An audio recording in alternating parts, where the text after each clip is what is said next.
जानते हैं, अगर कोई मुझसे ये पूछे बतौर पत्रकार कि अपनी जिंदगी से कोई एक साल क्या मैं निकालना चाहूंगा, मेरा जवाब होगा हाँ। साल होगा 2008। आप में से शायद कईयों को याद होगा कैसे आतंकी हमले का ये साल था। जयपुर में ब्लास्ट हुआ, बेंगलुरु में भी धमाके हुए, अहमदाबाद भी सीरियल बम धमाकों से दहला, लेकिन दिल्ली और मुंबई में 2008 में आतंकियों ने जो किया आज भी हमारे जहन में ताजा है। बतौर पत्रकार मुझे याद है कि किस तरह से बटला हाउस एनकाउंटर में आतंकी मारे गए थे। बतौर पत्रकार मुझे याद है 13 सितंबर 2008 को दिल्ली में कैसे सीरियल बम धमाके हुए, 39 लोगों की मौत हो गई। बतौर पत्रकार मुझे याद है कि ठीक इस सीरियल बम धमाकों के 6 दिन के बाद दक्षिणी दिल्ली का ओखला इलाका है, यहीं पर बटला हाउस की L18 बिल्डिंग में दिल्ली पुलिस की स्पेशल सेल ने कैसे ऑपरेशन चलाया था और इसमें इंस्पेक्टर मोहन चंद्र शर्मा शहीद हुए थे। बतौर पत्रकार, बतौर एंकर एक एक चीज मुझे याद है और मेरे जहन में ताजा है आज भी वो वक्त 19 सितंबर 2008 का। मेरे जहन में आज भी ये बातें कौंधा करती हैं कि आखिरकार इंस्पेक्टर मोहन चंद्र शर्मा जब गोलियों के शिकार हुए उसके बाद इतनी सियासत क्यों हुई। लगभग 13 साल के बाद फैसला आया, बड़ा फैसला है। आरिस को दिल्ली की साकेत कोर्ट ने फांसी की सजा सुनाई, लेकिन उसके बाद फिर सियासी बयानबाजी तेज हो गई।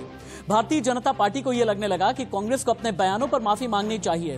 हालांकि दिग्विजय सिंह गायब हैं, सलमान खुर्शीद ने चुप्पी साधी हुई है, ममता बनर्जी कुछ बोलने को तैयार नहीं, दिल्ली के मुख्यमंत्री अरविंद केजरीवाल भी अब बटला हाउस से कन्नी काटते हुए नजर आते हैं। लेकिन सवाल यह है कि बंगाल में अगर बटला का दांव खेल दिया गया, किसके काम आएगा, किसके लिए फायदा होगा, किसके लिए नुकसान होगा।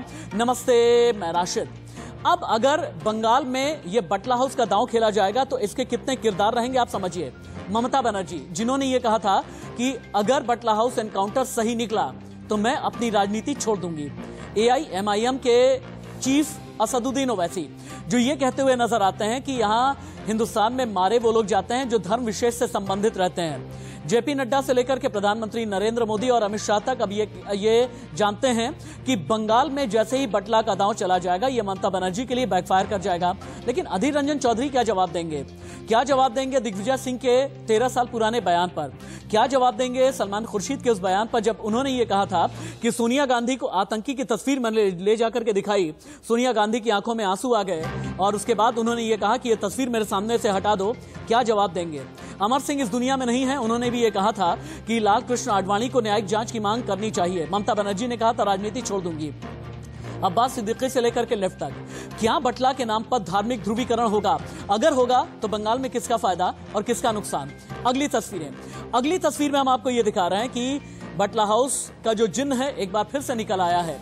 आरिस को फांसी की सजा अदालत ने सुनाई है और ऐसे में बंगाल में क्या सांप्रदायिक ध्रुवीकरण होगा? मुस्लिम वोट और हिंदू वोट क्या बढ़ जाएंगे? अगर हिंदू वोट बटेगा इसका फायदा सीधे तौर पर भारतीय जनता पार्टी को मिलना मुमकिन है या यूं कहें कि तय है। फांसी पर सियासत है लेकिन शहादत का नाम लेने वाला कोई नहीं है।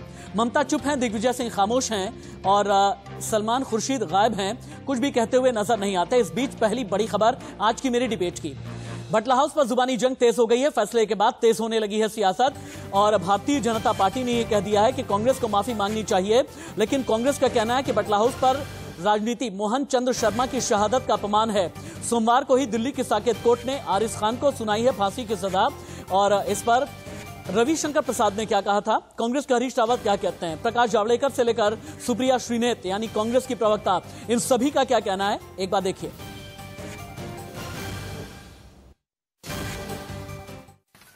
सलमान खुर्शीद जी, आपको क्या कहना है? अभी आपके आंसू निकल रहे हैं या सोनिया जी के निकल रहे हैं कि नहीं? आरिफ खान की सजा हो गई तो? और दिग्विजय सिंह जी, आपको क्या कहना है? यह बहुत ही गंभीर सवाल है।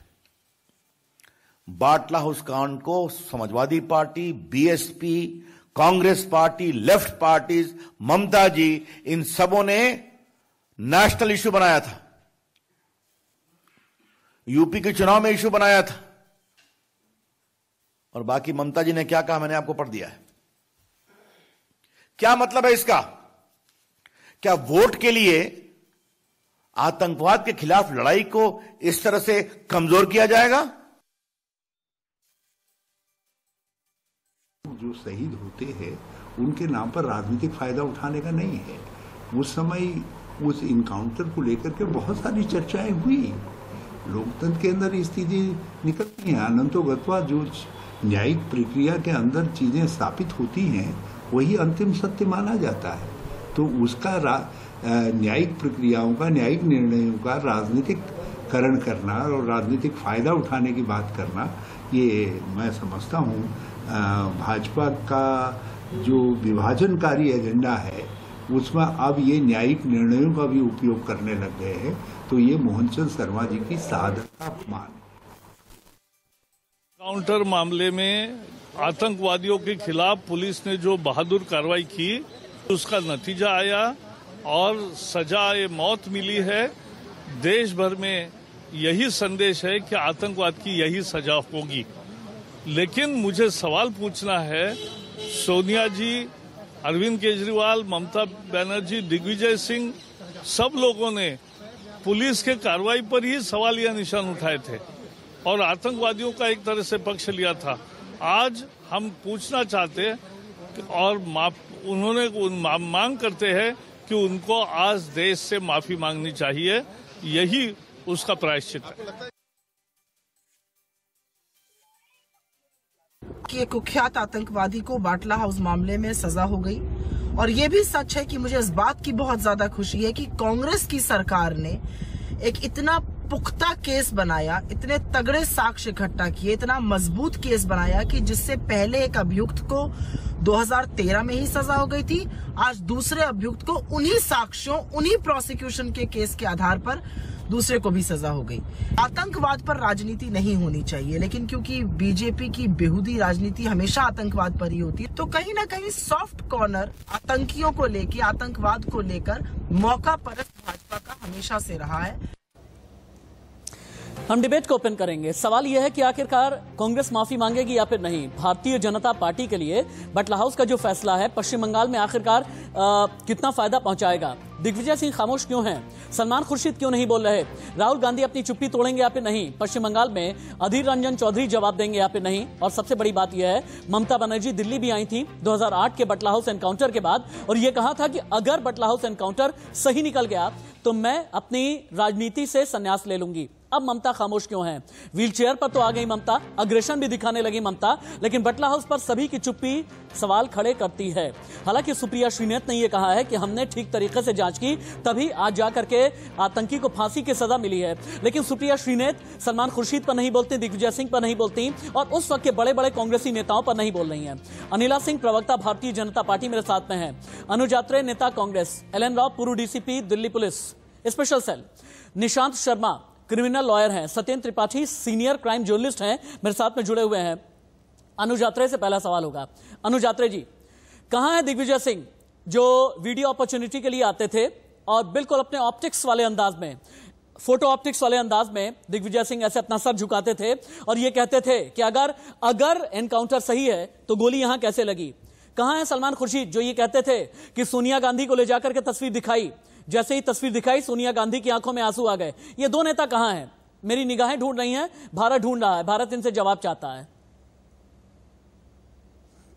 देखिए राशिद भाई, सबसे पहले आपको मैं जवाब दे दूं। सलमान खुर्शीद साहब का आपने नाम लिया है तो मुझे लगता है कि उनकी एक लाइन के पीछे जो है लोग पड़े हुए हैं, लेकिन उसके बाद अभी जो उन्होंने हाल में एक स्टेटमेंट दिया है, अपना इंटरव्यू दिया है, शायद आपने नहीं देखा हो तो देख लीजिएगा। उन्होंने स्पष्ट तौर पे कहा है कि जब सोनिया जी को तस्वीर दिखाई गई एनकाउंटर की, उन्होंने स्पष्ट बोल दिया था कि हटाइए मेरे सामने।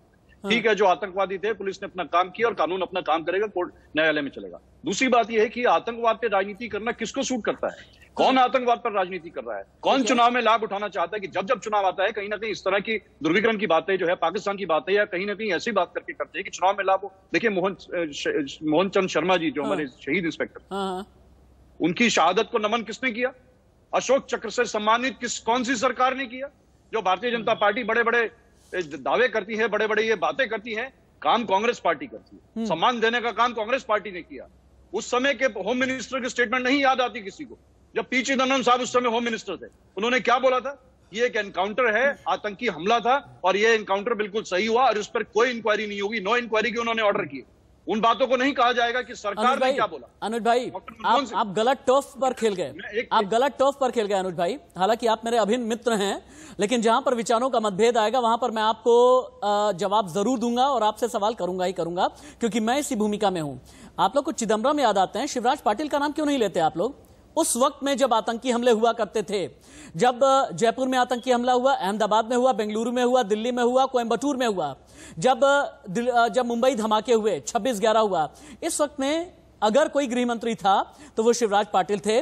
शिवराज पाटिल अपने कपड़े बदला करते थे, लेकिन उनका आप लोग नाम नहीं लेते। आप लोग नाम लेते हैं बाद वाले गृह मंत्री का, आप नाम लेते हैं पी चिदम्बरम का। शिवराज पाटिल का नाम क्यों नहीं लेते आप लोग? देखिए राशिद भाई, आज मुझे लगता है डिबेट हम बटला हाउस एनकाउंटर पर कर रहे हैं।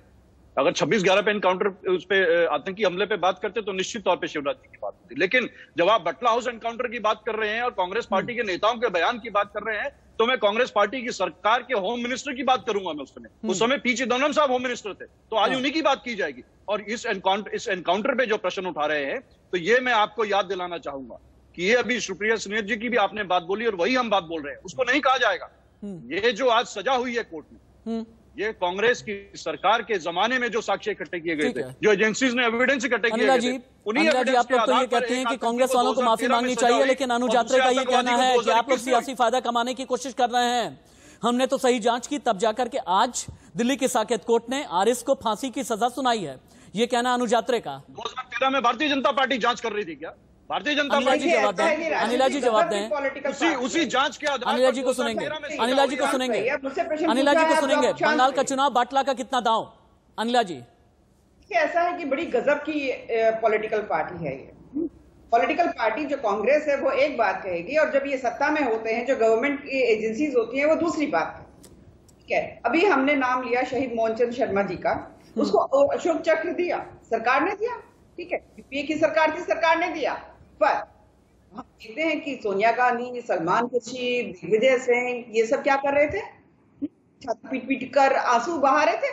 दिग्विजय पहुंच गए थे वहां पर आजमगढ़, आतंकवादी थे, उनके परिवारों से मिलने के लिए। ये है इनका असली चरित्र। 1947 में किस प्रकार से इनकी पूरी एक, आपने देखा होगा जब देश का पार्टीशन हुआ था, क्या निभाई थी इस कांग्रेस पार्टी ने। एक तरफ छाती पीटते हैं, दूसरी तरफ अपनी सियासत के लिए किसी भी हद तक डट जाते हैं, सर कलम करवा देते हैं। ये है कांग्रेस पार्टी। हाँ, जब हाफिज सईद है उसके बारे में कुछ कहा जाता है तो ये बोलेंगे जो सत्ताधारी, जिसने 26/11 कराया हाफिज सईद ने, तो यूपीए सरकार कहेगी कि नहीं भाई देखो ऐसा है, ये आतंकवादी है और इसके खिलाफ हम एक्शन लेंगे। और इनकी पार्टी कहेगी कि नहीं ये तो आरएसएस ने करवाया था। तो पहले ये तय करवा लें कि ये आतंकवादी ने करवाया था कि आरएसएस ने करवाया था। आप चाहे अफजल गुरु का नाम ले लें और चाहे याकूब मेनन का नाम ले लें, हाँ सरकार कुछ करती है और राजनीतिक दल छाती पीट पीट कर इनका मुकदमेबाजी करता है।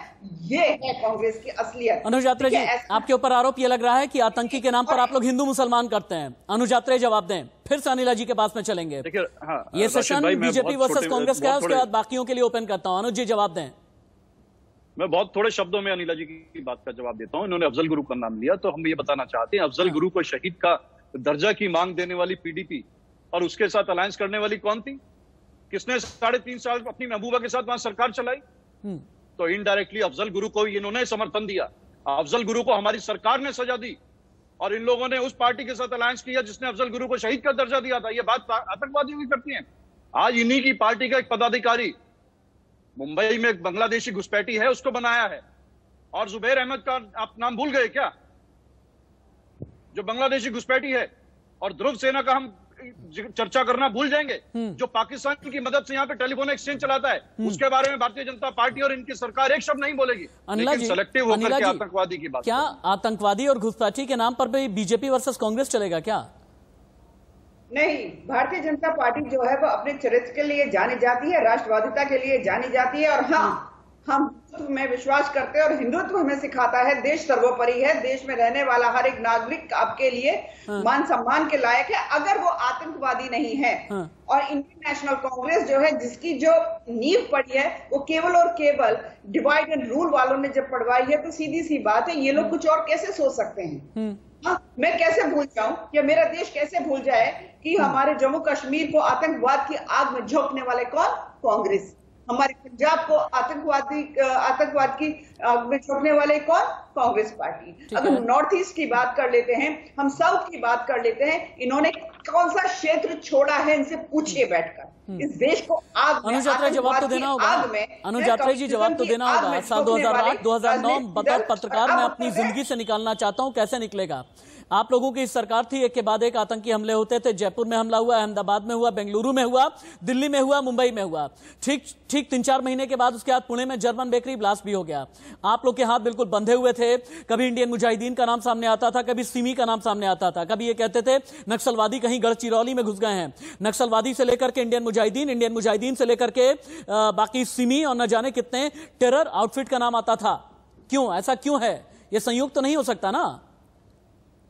नहीं राशिद भाई, बिल्कुल संयुक्त नहीं हो सकता, लेकिन मैं आपसे भी ऐसी अपेक्षा नहीं कर सकता था कि आप भी सिलेक्टिव होकर के केस भी सुझा करें। देखिए, अगर आतंकी हमलों की बात करेंगे तो थोड़े से हमले मैं भी गिनवा दूं। अभी हाल के 6 साल के हमले गिनवा दूं या उससे पहले की अटल जी की सरकार के हमले गिनवा दूं? जौन से आप बोले। अभी हाल के मैं पुलवामा के अटैक गिनवा दूं जिसमें 44 हमारे बीएसएफ के जवान शहीद हो गए थे। देश का सबसे बड़ा हमला हमारे सेना के ऊपर हुआ था। आज तक उसकी इंक्वायरी नहीं हुई। आज तक ये सरकार नहीं बता पाई कि ये 350 किलोग्राम आरडीएक्स वहां पर कश्मीर में कैसे पहुंचा, जबकि इतनी हाईली सिक्योर्ड एरिया था। ठीक है। किसकी वजह से, किसकी फेलियर हुई? उसके आधार पर 2019 का चुनाव लड़ा गया, लेकिन अभी तक नहीं उसकी इंक्वायरी की कोई। प्रधानमंत्री जी वहां बैठ करके फोटो शूट करते रहे, लेकिन आए नहीं वहां पर उसके बोलने के लिए। उससे पहले की अगर हम लोग की बात करें तो अटल जी की सरकार थी। पार्लियामेंट पे देश में पहली बार, और अभी तक इकलौता हमला हुआ है किसकी सरकार के जमाने में हुआ? ओके, ठीक है। ये बता दीजिए। पठानकोट पे हमला हुआ, हमारे एयरबेस पे हमला हुआ। अनिला जी जवाब देंगे, लेकिन उससे पहले आपकी बात का 10 सेकंड दीजिए राशिद भाई, 10 सेकंड में अपनी बात खत्म करता हूँ। एक बहुत अहम बात बोलूंगा मैं। पठानकोट एयरबेस पे हमला हुआ मोदी जी की सरकार के रहते हुए। और पहली बार ऐसा हुआ है कि पाकिस्तान से आईएसआईएस को यहाँ पर बुलाया गया इंक्वायरी करने के लिए कि आप आए और हमारे देश में इंक्वायरी करें। और वही आईएएस हमको कटघरे में खड़े कर गई कि ये तो आपने हमला करवाया, पाकिस्तान ने हमला नहीं करवाया। पाकिस्तान को तो डॉजियर आप लोग भी देते थे। पाकिस्तान कहता था ना, आप कहते थे डॉजियर ले लो। पाकिस्तान कहता था ना, आप कहते थे कि दिल्ली पे डॉजियर ले लो, मुंबई पे ले लो, होता था ना। यहाँ पर तो घर में घुस करके मारते हैं ना। अब तो सर्जिकल स्ट्राइक तक भी कर देते हैं। अब तो सर्जिकल स्ट्राइक, एयर स्ट्राइक घुस के मारते हैं। हम साफ कह देते हैं कि अभी तक तो जम्मू कश्मीर पे स्टैंड क्लियर कर दिया है। क्या, चलिए ये इसके बारे में आगे हम बात करेंगे, लेकिन एलएन राव जी के पास में चलते हैं। एलएन राव जी, चूंकि आप पूर्व डीसीपी स्पेशल सेल रहे हैं, एक बात आपसे पूछनी बहुत जरूरी है। मैं पर्सनली आपसे जानना चाहता हूं, आप लोग अपनी जान की परवाह न करते हुए किसी एनकाउंटर में जाएं, आतंकी का सामना करें, भले ही बुलेट प्रूफ जैकेट रहे, लेकिन पल पल ये लगने लगे कि जिंदगी और मौत के बीच की ये जंग चल रही है। और उसके बाद एनकाउंटर के बाद आपका कोई अधिकारी शहीद हो जाए, आपका कोई पुलिस ऑफिसर शहीद हो जाए, और उसके बाद जमकर इस पर सियासत होने लगे, हिंदू मुसलमान होने लगे, बीजेपी वर्सेस कांग्रेस होने लगे। ये कितना बड़ा जख्म होता है आप लोगों के लिए? मोराल डाउन करने वाली कितनी बड़ी बात होती है आप लोगों के लिए? राशिद भाई, ये बिल्कुल आप सही कह रहे हो। पुलिस का मोरल डाउन करने के लिए जो पॉलिटिकल पार्टी अपने मतलब से जो अपना उल्लू सीधा करने के लिए, कोई भी पॉलिटिकल पार्टी, मैं किसी एक पार्टी का नाम नहीं लूंगा, कोई भी आदमी जो आतंकवाद पर, और खास तौर से ऐसे केस में जो जिसमें हमारा एक बहुत बहादुर ऑफिसर शहीद हो गया था, उस केस में।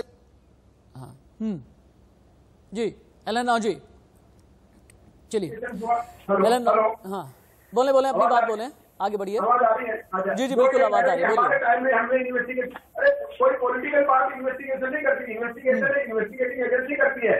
वो किसी पॉलिटिकल पार्टी से एफिलिएटेड नहीं होती है। स्पेशल सेल, क्राइम ब्रांच और दिल्ली पुलिस ने जो इन्वेस्टिगेशन करके साक्ष्य जुटाए, उसका करेगी कांग्रेस पार्टी करेगी या कोई और पार्टी देगी, ये गलत बात है। क्योंकि इन्वेस्टिगेटिंग एजेंसी अपने साक्ष्यों के आधार पर इन्वेस्टिगेशन करती है। उसको इन्वेस्टिगेशन करने के बाद में ट्रायल में जो साक्ष्य पेश किए गए, ट्रायल में उस केस की पैरवी की, उसका रिजल्ट है कि आज अपराधी को, जो उग्रवादी को आज फांसी की सजा मिली है। इसके लिए कोई राजनीतिक रोटियां सेके कोई भी पार्टी, वो बहुत गलत बात है। और खासतौर से हमारे देश में और कई भी केसेज में जैसे राजनीति करते हैं, उग्रवाद के खासतौर से लोगों के लिए, उग्रवाद के केसेज में, चाहे वो बॉम्बे हो गए, पुलवामा हो गए, कोई और हो, उसके लिए अगर कोई राजनीति इससे बुरी बात नहीं हो सकती।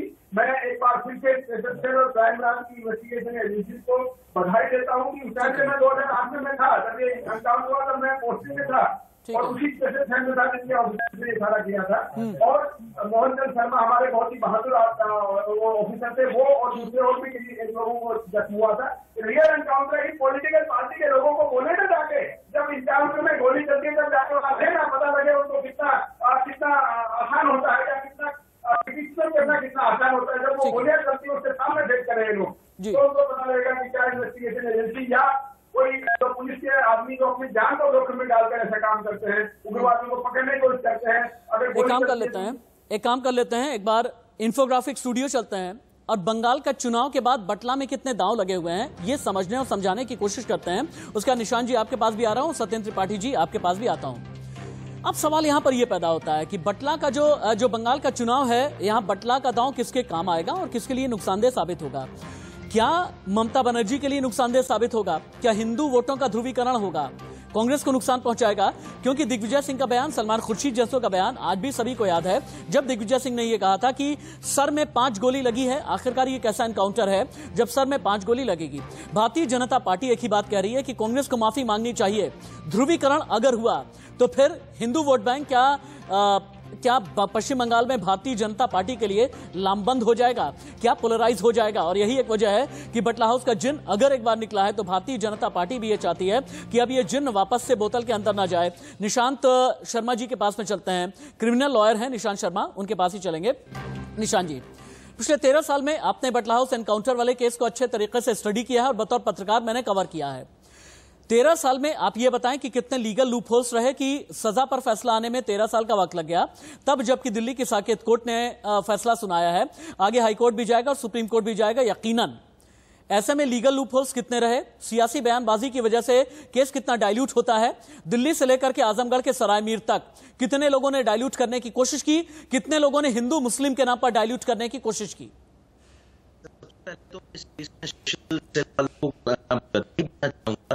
चलिए, निशांत जी की आवाज ठीक तरीके से नहीं आ रही है। निशांत जी की आवाज ठीक नहीं आ रही है। सत्येंद्र त्रिपाठी के पास में चलते हैं, सीनियर क्राइम जर्नलिस्ट हैं सत्येंद्र त्रिपाठी। सत्येंद्र त्रिपाठी जी, बटला हाउस एनकाउंटर के बाद बतौर पत्रकार आपका जो भी अनुभव रहा, अब क्या लगता है कि आने वाले दिनों में पश्चिम बंगाल में अगर बटला पर दांव खेला गया, किसके लिए फायदेमंद होगा, किसके लिए नुकसानदेह साबित होगा? देखिए राशिद भाई, ये तो सीधा सा बात है कि इसमें जो सबसे ज्यादा सियासत उस वक्त की थी कांग्रेस ने की थी, वो भारी कांग्रेस पर पड़ेगा। क्योंकि कांग्रेस के दिग्विजय सिंह ने ही बोला था कि सोनिया गांधी जी ने जब फोटो देखी तो उनके आंसू आ गए। तो अब आंसू कांग्रेस के पश्चिम बंगाल में निकलेंगे, उनको ये सफाई देनी पड़ेगी कि भैया आपने ऐसा क्यों किया था। अभी मेरी कल ही जो उस टीम के ज्वाइंट सीपी थे करनैल सिंह जी, उनसे मेरी बात हो रही थी, मैंने इंटरव्यू लिया, तो उनका साफ कहना था कि कांग्रेस पार्टी हो या कोई भी पार्टी हो, कोई भी इनकाउंटर होता है उस पर बोलने से पहले कम से कम जांच तो पूरी होने देते। उस इनकाउंटर की जांच मानवाधिकार आयोग ने की थी और पूरी पुलिस टीम को क्लीन चिट दी थी। तो जब तक कोई एजेंसी जांच कर रही है, आप बिना जांच बिना सबूत किसी पे कैसे आरोप लगा सकते हैं? एक हमारा दिल्ली पुलिस का जवान इंस्पेक्टर शहीद हो गया और आप उसकी मौत पर सियासत करने लगे। पूरा दिल्ली से लेकर आजमगढ़ तक आपने हिला के रख दिया सिर्फ मुस्लिम वोटों के लिए। क्यों? क्योंकि 2008 में 5 राज्यों में विधानसभा चुनाव थे और 2009 में लोकसभा चुनाव था। तो लोकसभा चुनाव देखा आपने और विधानसभा चुनाव देखा, आपने ये नहीं देखा कि आतंकी देश को नष्ट करने की फिराक में है। करनैल सिंह जी का साफ कहना था, और मैं भी ये कहूंगा कि जहां भी आतंक की बात हो तो हमें देश के साथ होना चाहिए, पुलिस के साथ होना चाहिए। हो सकता है कहीं पुलिस गलती करती हो तो वो भी जांच में सामने आता है और उसको भी किया जाता है, लेकिन इस तरह की सियासत पहली बार देखी। जिस टीम ने अपनी जान पर खेलकर आतंकियों को मारा, और मैं आपको बताना चाहूंगा कि इंडियन मुजाहिदीन का सबसे बड़ा मॉड्यूल, उसका जो पूरे दस्तावेज थे वहीं मिले, उसके बाद पूरे देश में उसकी धरपकड़ हुई और वो L18 जहां पर ये एनकाउंटर हुआ था बटला हाउस का, वहीं पर सारे दस्तावेज मिले और पूरे देश में इंडियन मुजाहिदीन का नेटवर्क ध्वस्त हुआ। अच्छा, ये कामयाबी बटला हाउस एनकाउंटर की। सत्येंद्र भाई, उस जमाने में ये कहा जाता था कि आतंकियों का एक मॉड्यूल है, इनका स्लीपर सेल काम कर रहा है, कभी जयपुर में काम कर रहा है, कभी अहमदाबाद में, कभी बेंगलुरु में, कभी दिल्ली में, तो कभी मुंबई में। क्या ये माना जाए कि जब सरकार बदली 2014 के बाद, तब ये स्लीपर सेल, इनकी हिम्मत नहीं रह गई कि ऑपरेट भी करें, इनकी हिम्मत नहीं रह गई कि ये सरहद पर बैठे हुए अपनी स्ट्रैटेजी बनाएं, इनकी हिम्मत नहीं रह गई कि बड़े बड़े शहरों को निशाना बनाएं? क्या ये माना जाए? और इसे ही कहते हैं सरकार का इकबाल। बिल्कुल माना जाए राशिद भाई, क्योंकि जो बता रहा हूं उसी समय इतना दस्तावेज मिले थे और उससे जो पूरे देश में जो इनका नेटवर्क ध्वस्त हुआ, तो उस नेटवर्क को दोबारा सर उठाने की हिम्मत ही नहीं मिली। क्योंकि उनका जो पूरा स्लीपर सेल था, पूरा मॉड्यूल था, पूरा बुरी तरह से ध्वस्त हो गया। तो ये बटला हाउस एनकाउंटर की बहुत बड़ी कामयाबी है। हम इस बात पर चर्चा निशांत शर्मा के पास में चलते हैं, निशांत जी के पास में चलते हैं। क्रिमिनल लॉयर निशांत जी भी हैं, उनके साथ कनेक्टिविटी इशू कुछ आ रहा था, एक बार फिर से उनसे हम दोबारा जुड़ेंगे। निशांत जी, जब भी किसी केस को अदालत के अंदर परस्यू किया जाता है, मुझे ये बताएं कि जो सरकारी वकील होते हैं उनके कंधे पर कितनी जिम्मेदारी होती है बतौर पब्लिक प्रोसिक्यूटर की? अगर आतंक का मामला है, देश पर हमले का मामला है, देश के खिलाफ गद्दारी का मामला है, देश के खिलाफ आपराधिक षड्यंत्र का मामला है, तो इसे स्पीडी तरीके से आगे बढ़ाएं। क्या बटला हाउस वाले केस में आपको लगता है पिछले 13 साल में पिछली सरकार का कोई प्रेशर भी रहा होगा कि ये हिंदू मुसलमान वाली बात हो जाएगी और इसे आगे बढ़ाते रहिए? सर, सबसे पहले तो मैं स्पेशल सेल को बधाई देना चाहूंगा कि इस 13 साल की एक लंबी लड़ाई के अंदर प्रोसिक्यूशन अपने जो एंटायर क्रूशियल एविडेंस है उसको कोर्ट के आगे एस्टेब्लिश कर पाया है, और इसके अंदर जो इसकी एस्टेब्लिश कर पाया है, और ये मामला कई बारी हाई कोर्ट, सुप्रीम कोर्ट तक गया है, जिसके अंदर ये क्लियर टिप्पणी दी गई है कि इस एनकाउंटर को, इस 22 पन्नों के जजमेंट में ये माना गया है कि एनकाउंटर सही था, इसमें कहीं भी किसी भी तरह की कोई मैनिपुलेशन नहीं है, ये एनकाउंटर सही था, और ये आतंकवादी यहां से फायरिंग करके ये भाग गया था। लेटर ऑन 2018 में ये अरेस्ट किया गया है। और मैं न्यायपालिका, न्याय व्यवस्था को बधाई देना चाहूंगा कि एक बहुत कम शॉर्ट ड्यूरेशन और टाइम में केस की हर क्रूशियल एविडेंस को बहुत अच्छी तरह पेश करा गया है, जिनके आधार पर इस आरोपी को, इस आतंकवादी को सजाए मौत की सजा दी गई है, जिसके अंदर ये अपने कृत्यों के द्वारा, अपने घृणित कृत्यों के कारण ये अपना जीने का अधिकार खो चुका है, और इसमें सुधरने की कोई गुंजाइश नहीं है। अनुजात्रा जी, लेकिन एक बात मेरे समझ में नहीं आती है कि देश में जब भी आतंकी हमला होता है, देखिए मैं आपकी तारीफ करूंगा, सुप्रिया श्रीनेत ने जो बात बोली है उनकी भी मैं तारीफ करूंगा, जिस तरीके से बोली है वो भी मैं तारीफ करूंगा, लेकिन ऐसा क्यों होता है कि कांग्रेसी नेता की जबान ही फिसला करती है आतंकी हमले के बाद? मुझे आज भी याद है दिग्विजय सिंह ने जो बयान दिया था, इसका हम जिक्र कर ही रहे हैं। सलमान खुर्शीद ने जो बात कही है, इसका जिक्र हम कर ही रहे हैं। लेकिन दिग्विजय सिंह ने हाफिज सईद को हाफिज सईद साहब तक भी कहा था, यह भी आपको याद होगा। ओसामा बिन लादेन को लेकर के किस तरह के बयान दिग्विजय सिंह दिया करते थे, यह भी आपको याद होगा। और जहां तक मेरी याददाश्त जाती है, जब 26/11 का मुंबई अटैक हुआ तो AR अंतुले, इन्होंने भी ऐसे बोला कि आतंकी इधर से गए होंगे, वहां से गए होंगे, और ये गड़बड़ी हो गई है, ये असल में कमजोरी अगर है तो हमारी पुलिस की है। पुलिस का मोराल डाउन करने वाले बयान बार बार कांग्रेसियों के ही क्यों आते हैं, अनुज जी? देखिए राशिद भाई, मुझे लगता है कि फिर वही बात आएगी कि सिलेक्टिव होकर के बयान उठाना वो अच्छी बात नहीं।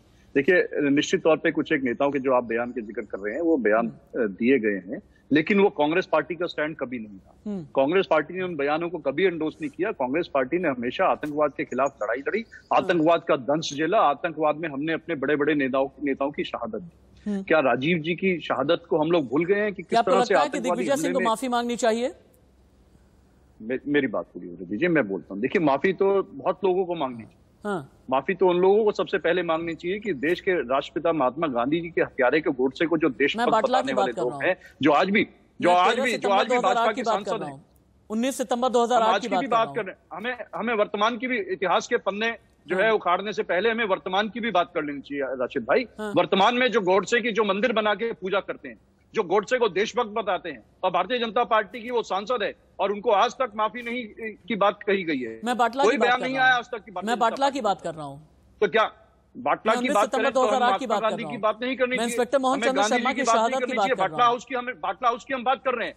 बाटला हाउस एनकाउंटर में जो सजा हुई वो कांग्रेस पार्टी की सरकार के रहते इंक्वायरी हुई। कांग्रेस पार्टी की सरकार के एजेंसी के समय जो एजेंसी ने साक्ष्य इकट्ठे किए, उस आधार पर 2013 में उस आतंकवादी को सजा हुई और दूसरे आतंकवादी को कल सजा हुई।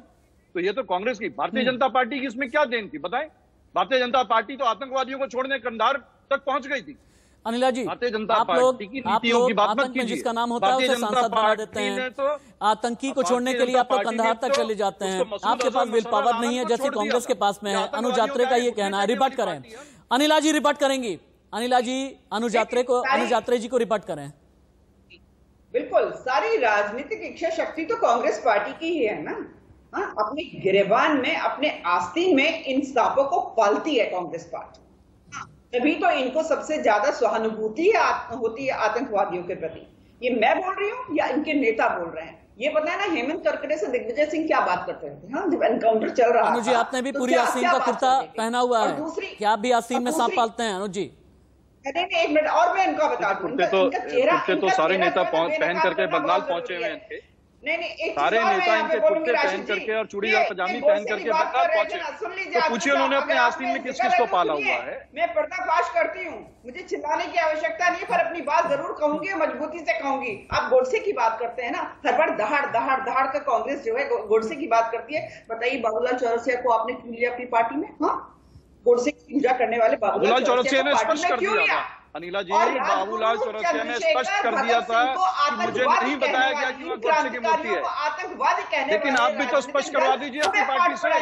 हमें पाठ पढ़ाएंगे, गोडसे को देशभक्त बताती हैं आपकी सांसद। आप हमें बाबूलाल चौरसिया का तो स्पष्टीकरण आ गया था, और मैं बताऊं, लेकिन आपकी स्पष्टीकरण कब आया? पार्टी को जब उरी का हमला हुआ, शर्म आती है, आपने प्रश्न उठाया, शर्म आती है, जब गोडसे को देशभक्त बताया जाता है, बापू के हत्यारे को जो है देशभक्त बोला जाएगा, उसकी पूजा करेगी आरएसएस और भारतीय जनता पार्टी। तो हमें एक देशवासी, भारतवासी होने के नाते मुझे बिल्कुल शर्म आती है, से लेकर 2000 आप लोगों को शर्म नहीं आएगी, आपसे शर्म की अपेक्षा नहीं की जाएगी। हो गया है, परंतु आप जो बेशर्म है उनकी शर्म नहीं आती। ओके ठीक है अनिला जी, अनुज जी, एलन राव जी, निशांत जी, सत्येंद्र जी, आपके पास में दोबारा हम लौट करके आएंगे ठीक 2 मिनट के बाद में आएंगे। अनिला मैम 2 मिनट के बाद मैं लौट करके आता हूं। 4 हेडलाइन दिखाने का वक्त हो चला है। सवाल एक ही है कि क्या बटला हाउस पर सजा भारतीय जनता पार्टी के काम आएगी?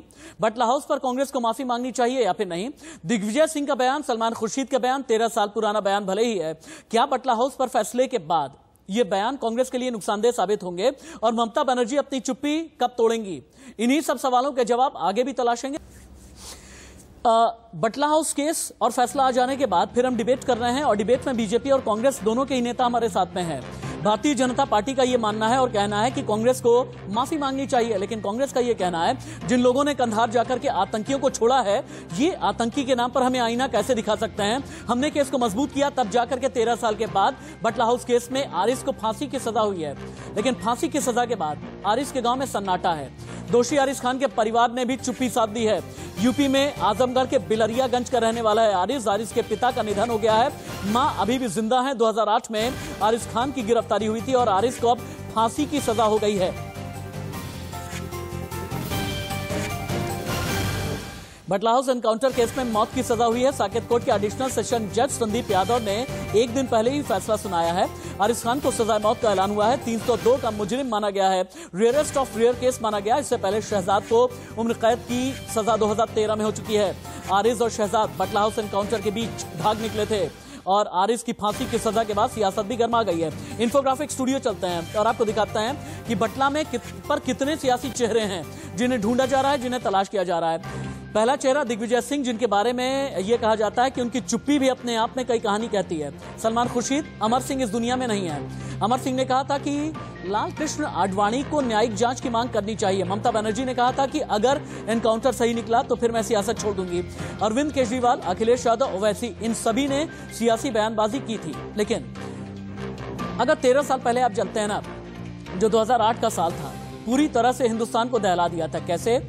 ये साल 13 मई 2008 जब जयपुर में ब्लास्ट हुए, 25 जुलाई यहां पर आप देख सकते हैं, 25 जुलाई बेंगलुरु के धमाके हुए, 26 जुलाई अहमदाबाद का धमाका, 13 सितंबर दिल्ली के धमाके हुए और उसके बाद फिर 26 दिसंबर 2008 मुंबई बम धमाकों से पूरा देश दहल गया था। चलते हैं एक बार फिर से डिबेट को ओपन कर देते हैं हम। अनिला जी, अपनी बात को आप आगे बढ़ाएं। अनुज यात्रे का यह कहना था कि आतंकियों को प्रश्रय आप लोग देते हैं, आतंकियों को सियासी हथियार आप लोग बनाते हैं और फैसले को सियासी दांव के तौर पर आप लोग खेलना चाहते हैं पश्चिम बंगाल में। जवाब दें मैम। देखिए, ऐसा मैं लगातार डिबेट में इनका पर्दाफाश कर रही हूँ। कितनी ढोंगी और राष्ट्र विरोधी राजनीतिक दल है। 1947 से लेकर अब 2021 तक हम देख रहे हैं इनकी जो यात्रा है। केरला में ये मुस्लिम लीग के साथ, असम में बदरुद्दीन के साथ, बंगाल में लेफ्ट और पीरजादा के साथ ये जो नागिन नाच चल रहा है इनका, यही नागिन रूपी जो इनकी एक चरित्र है वो डसेगा। ये है कांग्रेस पार्टी। अब बोलती कुछ है, मुंह में राम बगल में छुरी वाली ये जो अनुज यात्रा जी, आतंकी के नाम पर आप लोग नागिन डांस करते हैं, आतंकवादी कहने वाला है, आतंकी के नाम पर आप लोग नागिन डांस करते हैं और ये नागिन डांस डस लेगा आप लोगों को। अनुज यात्रा जवाब दें। अनुज जी जवाब दें। देखिए, जहरीले सांप की चाल तो भारतीय जनता पार्टी आज से नहीं, जब से इनका गठन हुआ उससे पहले से चलती है। इस देश में सबसे पहले मुस्लिम लीग की सरकार किसने चलाई? भारतीय जनता पार्टी ने देश की सबसे पहली गठबंधन की सरकार में शामिल हुए मुस्लिम लीग के साथ। और इनके आदरणीय श्यामा प्रसाद मुखर्जी साहब उसमें उप मुख्यमंत्री और वित्त मंत्री थे। आज ये बात करते हैं मुस्लिम लीग की, तो मुस्लिम लीग तो इनका पुराना सहयोगी है। और देश के जो आतंकवादियों की जो पैरोकार पार्टी है उसके साथ तो इन्होंने सरकार चलाई वहां पर, और डबल इंजन की सरकार रही। जिस समय में मुफ्ती जी ने शपथ ली, प्रधानमंत्री जी वहां मौजूद थे कश्मीर में, और उन्होंने उनके सामने पाकिस्तान का धन्यवाद किया। तब तो ये चुप्पी साध जाते हैं, क्योंकि तब इनको सूट करता है, वहां सत्ता की मलाई चाटनी होती है, लाल बत्ती चाहिए होती है। इन्हीं की विधानसभा में खड़े होकर के आतंकवादियों को समर्थन दी जाती है, उनको शहीद की दर्जा मांगा जाता है, और इनके उप मुख्यमंत्री और तमाम मंत्री भारतीय जनता पार्टी के वहां चुप रहते। दिल्ली में भारतीय जनता पार्टी के नेताओं के बयान कुछ और रहते हैं, जब कश्मीर में सरकार चला रहे थे तब इनके बयान कुछ और थे। सबसे ज्यादा घुसपैठ की घटनाएं इनके सामने, सबसे ज्यादा आतंकवादी घटनाएं समझना इनके चाहता हूं सरकार के सामने हुई। शहीद इंस्पेक्टर मोहन चंद्र शर्मा के परिवार पर क्या बीती होगी? संजीव यादव जो कि डीसीपी स्पेशल सेल हैं, उन्होंने भी ऑपरेशन को लीड किया था, उन पर क्या बीती होगी पिछले 13 साल में? पुलिस टीम पर क्या बीती होगी? स्पेशल सेल ने कितना दबाव सहा होगा जब एनएचआरसी तक भी मामला पहुंचा और जब अपनों ने ही सवाल उठा दिया बटला हाउस पर? देखिए राशिद जी, ये बिल्कुल ये प्रभाव पड़ा है पुलिस की इन्वेस्टिगेटिव एजेंसीज को, जो क्रिटिसाइज करते हैं। और एनएचआरसी तक गया और इसमें कई इंक्वायरी हुई, सुप्रीम कोर्ट ने भी इसको स्टैंड किया कि हाँ ये ठीक एनकाउंटर है। तो लेकिन इस प्रकार से पॉलिटिकल बयानबाजी करने वालों की वजह से डेफिनेटली डिमोरलाइज होती है पुलिस, इसमें कोई डाउट नहीं है, क्योंकि उनको सही अपना काम जो और करना है वो उसमें उसमें प्रभाव पड़ता है। एक बात मैं बता दूं, 13 सितंबर 2008 को जब 5 बम ब्लास्ट हुए दिल्ली में, उसके बाद से विदिन 6 डेज 19 सितंबर 2008 को ये मॉड्यूल बाटला हाउस में बस्ट किया गया। और ये इंडियन मुजाहिदीन का मॉड्यूल था, जो इसमें पीछे भी कई और केसेस, जैसे अभी आपने नाम गिनवाए हैं जुलाई में जितने केस हुए थे, और उन सारे केसेस को वर्कआउट किया।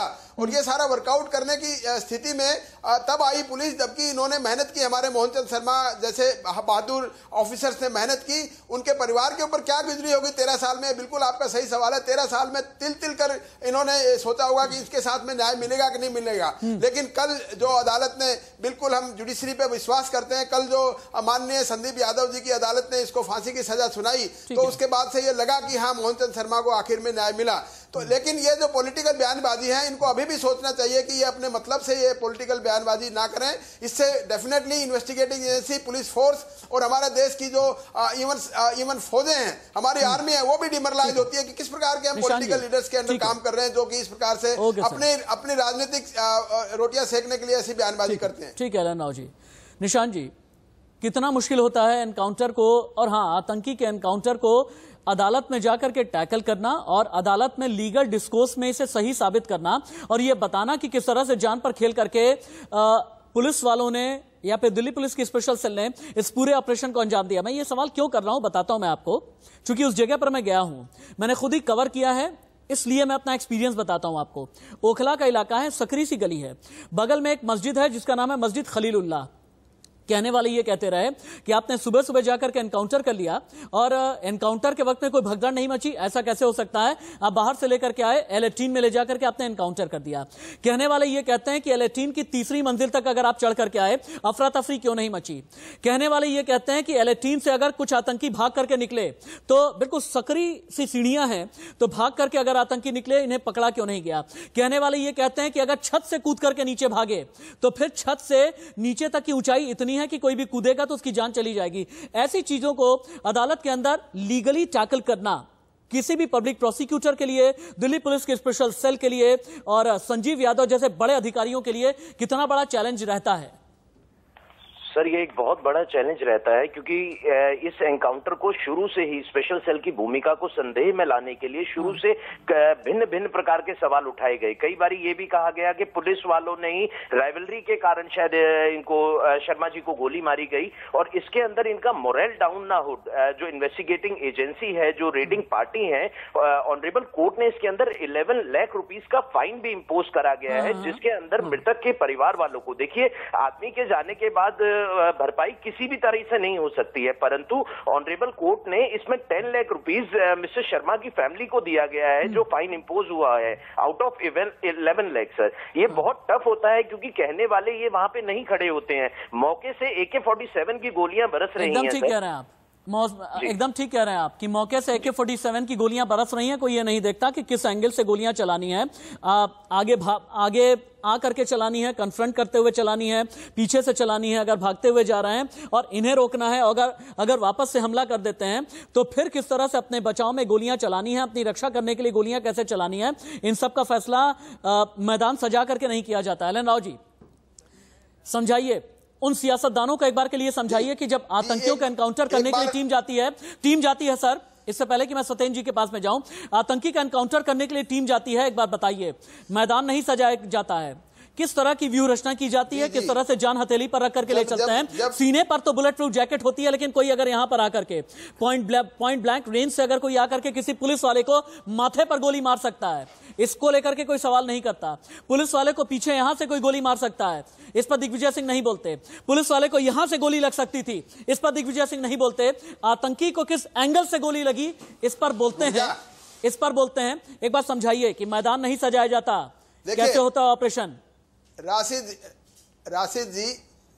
राशिद जी क्रिटिसिज्म करना बड़ा आसान है, घर में बैठकर या ऑफिस में बैठकर कैसे भी किसी प्रकार का क्रिटिसिज्म कोई भी कर सकता है, लेकिन इन नेताओं का जिन्होंने क्रिटिसिज्म किया इस एनकाउंटर को, उनको जरा बोल के देखें, जब गोली चलती है तो उसके बाद वहां जाकर मौके पे देखें इनका क्या हालत हो जाएगी। और ऐसे प्लान करना, गुरवादियों के साथ में एनकाउंटर करने की कोई प्लानिंग नहीं होती है, गुरवादी को पकड़ने के लिए पुलिस गई है। एनकाउंटर तब होता है जब उधर से गोली चलती है, और जब गोली चलती है तो पुलिस को अपना राइट है आत्मरक्षा में गोली चलाने का, और ये एनकाउंटर तब होता है। तो ये जो इतने बयानबाजी करने वाले या क्रिटिसिज्म करने वाले हैं, उनको सोचना चाहिए कि जब ये कभी जाके देखे ना वहां पर क्या होता है, गोली जब चलती है तो पसीने आते हैं, पसीने आने के बाद इनकी घिग्गी बन जाए, तो मुझे घर में बैठकर या कहीं भी ऐसी जगह पर जाके एनकाउंटर करना, जो कि पतली पतली गलियां, मैं खुद था वहां पर, जब देखा वहां पर, और जो कहते हैं कि भीड़ क्यों नहीं आई, अरे भाई जब एनकाउंटर हुआ था तब ऊपर छत पे थोड़ी कोई भीड़ जाएगी, तीसरी मंजिल पे एनकाउंटर हुआ है, और कितनी सीढ़ी से नीचे आकर, बुलेट प्रूफ जैकेट जरूर थी, लेकिन जब ऊपर से गोली चलेगी तो सर में ही लगेगी ना, गोली सर में लगेगी या छाती में, ऊपर से जब ऊपर से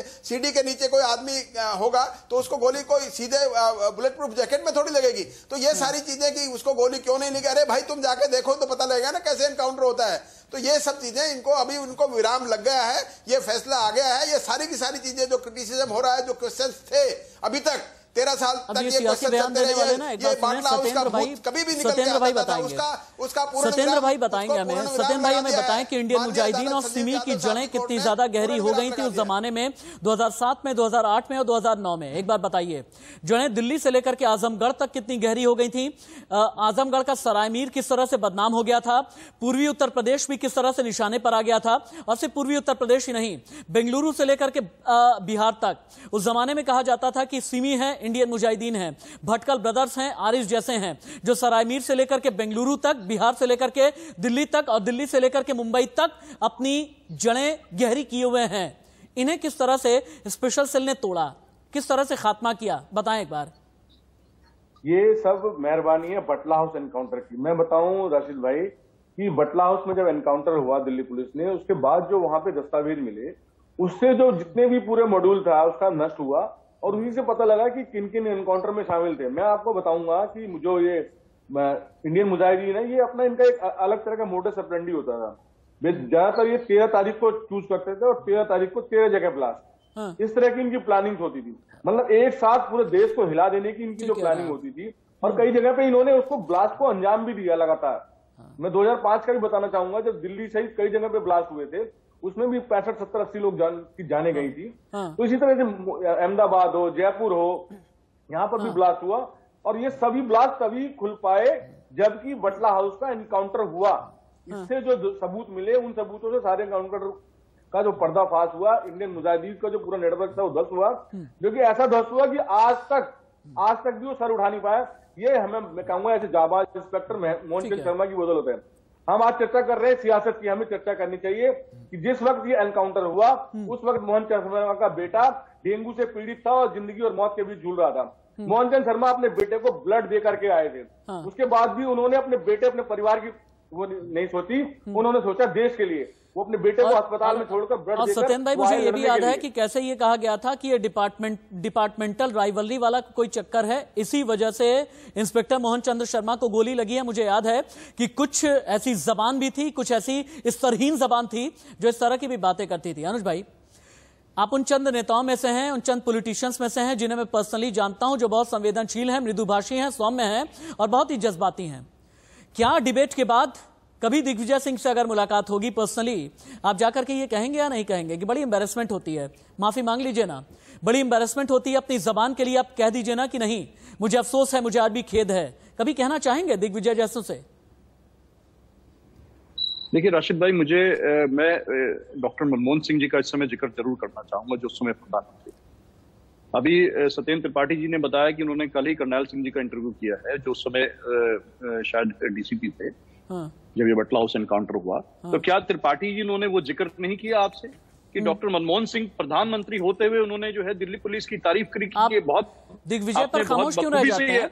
अनुज भाई, दिग्विजय सिंह के नाम पर आप जवाब क्यों नहीं देते? आपकी जबान पर दिग्विजय सिंह का बयान और बयान के बाद माफी जैसी बातें क्यों नहीं आती? अनिला जी सवाल कर सकती हैं आप अनुज जी से। देखिए राशिद भाई, मैं बात करूंगा पार्टी की, मैं बात करूंगा सरकार की।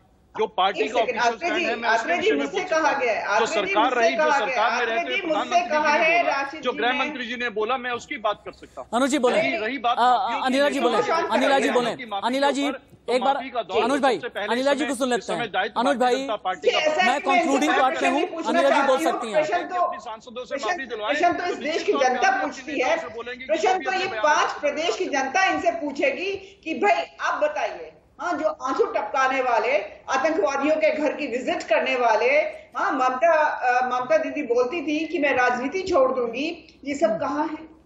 इन्हीं सामने आके बयान दे रहे हैं आप, क्यों छुप कर बैठ गए हैं, मुंह छुपा के बैठ गए हैं? ये ओवैसी जो इतनी बड़ी बड़ी बातें करते हैं, अपने आप को जिन्ना समझते हैं, न्यू जिन्ना ऑफ इंडिया, ठीक है, ये आप कहाँ छुप कर बैठ गए? हमारे उत्तर प्रदेश, मैं उत्तर प्रदेश से आती हूँ राशिद जी, इन्होंने ओवैसी ने ये कहा कि यहाँ पे ज्यादातर एनकाउंटर्स जो है मुसलमानों के होते हैं।